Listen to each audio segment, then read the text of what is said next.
How to use subject to real estate investing. 6 ways. First, what is subject to?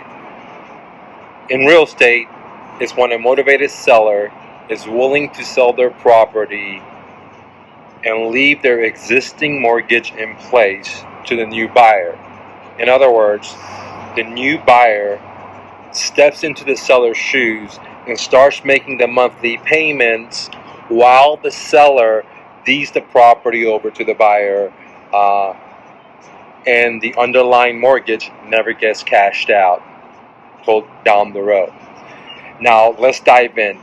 6 ways to use a subject to real estate investing.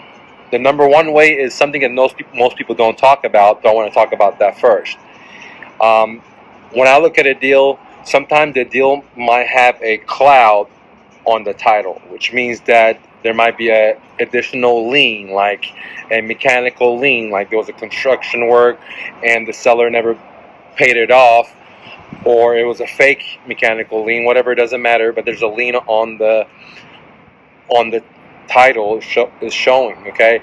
So if the seller sells traditionally, they have to pay that off, right?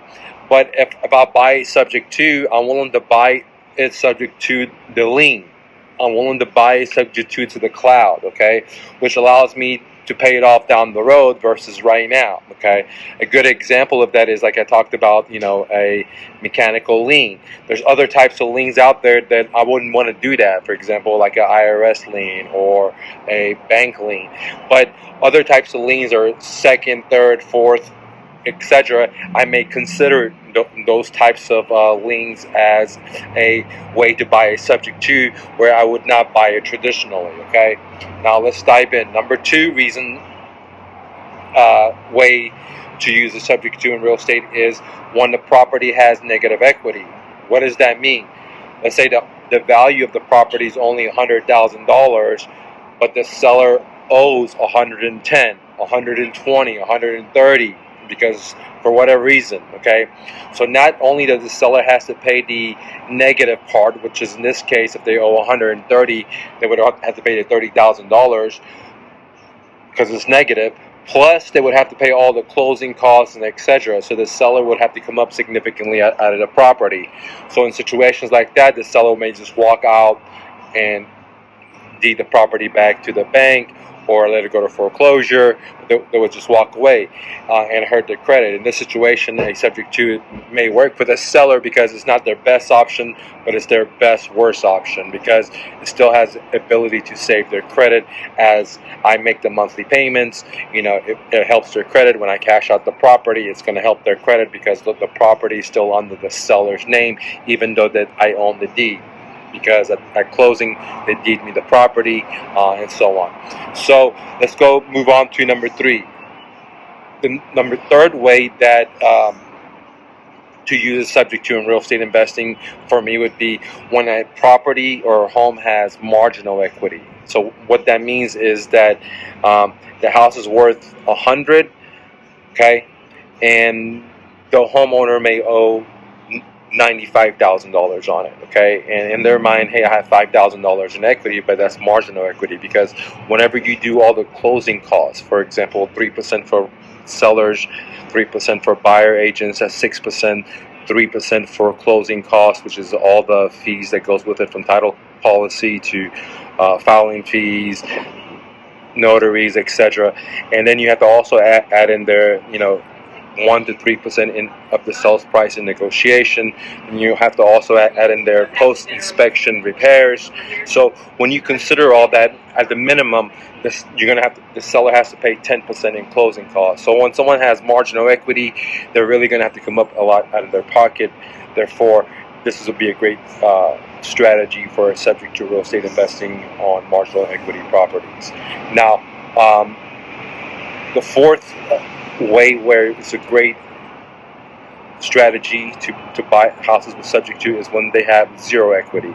So for example, the house is worth 100 and they owe 100.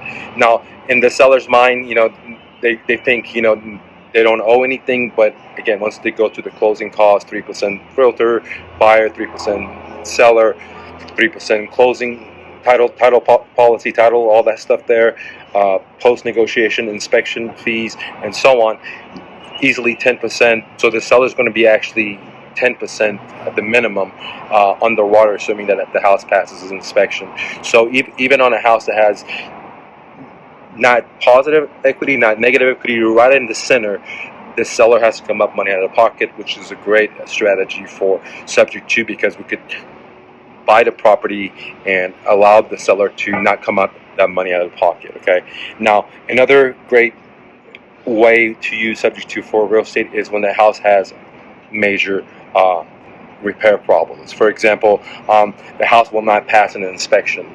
They've tried to go sell it traditionally on the MLS. Maybe it needs X, or it needs foundation work. Maybe it needs this. Okay, and buying it subject to will work greatly, because they're not going to be able to go traditionally unless they're able to sink money into it. So, and maybe they don't have the money. Maybe the house has negative equity, marginal equity, zero equity in one of those categories, or maybe it has a lot of equity, but they don't want to sink any more money into it because they have other obligations. Whatever the story may be, this will be a great strategy to use subject to, because the house won't pass inspection and the house needs major repairs. This is also great for fix and flippers and people that want to do long-term buy and hold, that know how to do fix and flipping. Personally, I wouldn't want to do that type of transaction, but some other people like it.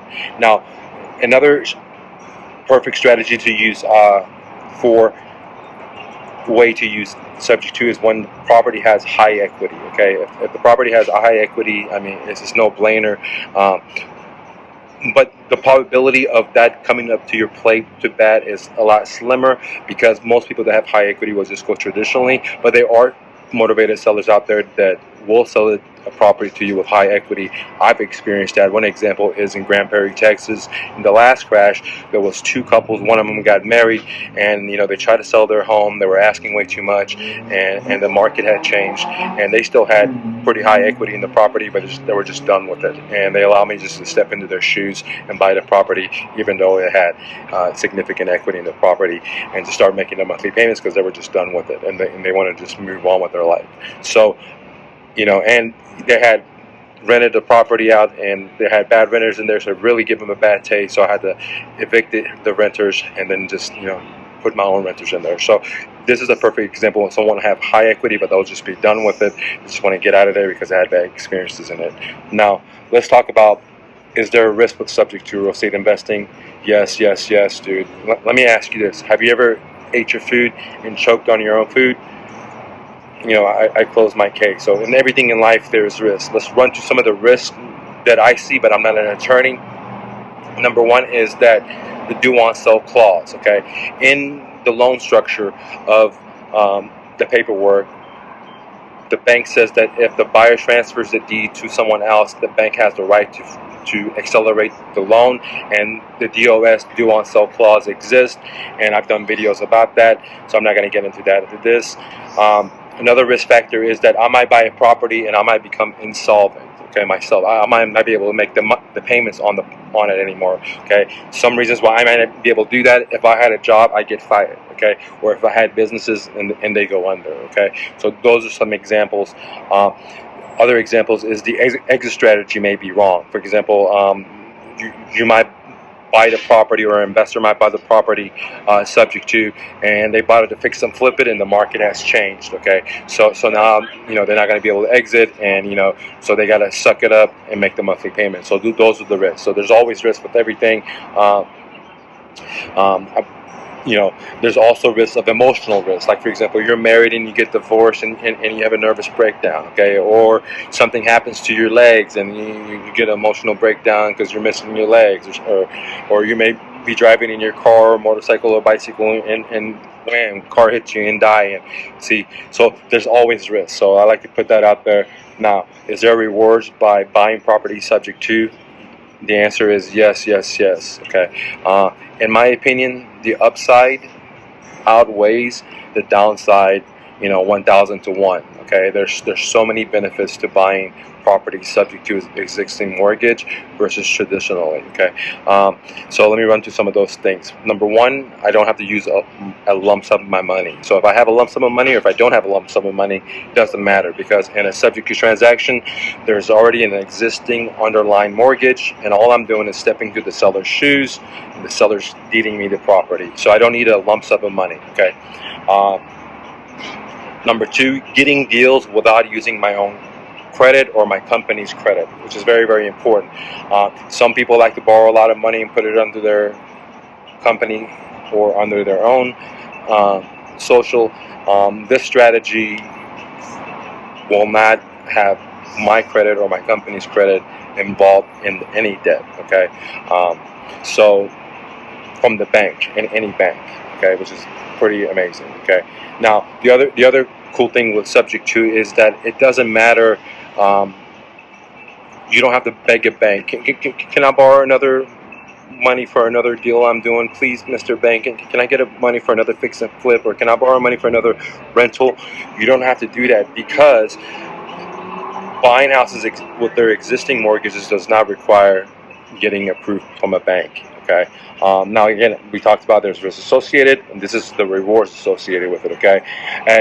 Another reward is that, buying property subject to, depend on your exit strategy. There's many different exit strategies, but I'm just going to name a few. You get positive cash flow, or you can get negative cash flow if you do it wrong. Okay. But in this case, we're talking about positive. Okay.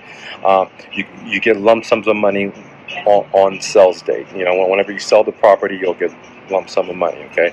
You get appreciation, you get depreciation. Okay. You get to live in the property if that's what you want to do. If you want to buy one as a vacation home, so there's a lot of different benefits with it. You don't get to use your social, you don't have to use your credit, you don't have to use a lump sum of money. We talked about all that. Okay. And you don't have to beg for a bank. So those are just a few that I'm just freestyling to you guys. Okay.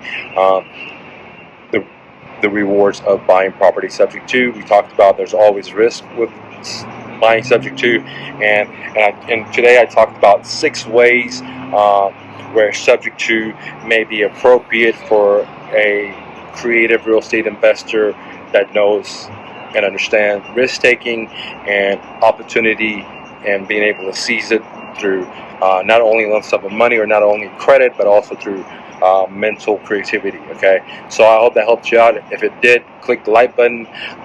There is a free phone script for motivated sellers that I have. It teaches you how to identify motivated sellers. It's totally for free at the link below, or myrealestatedojo.com. And always remember, you are braver than you believe, stronger than you seem, smarter than you think, and twice as beautiful as you ever imagined. Romy, peace.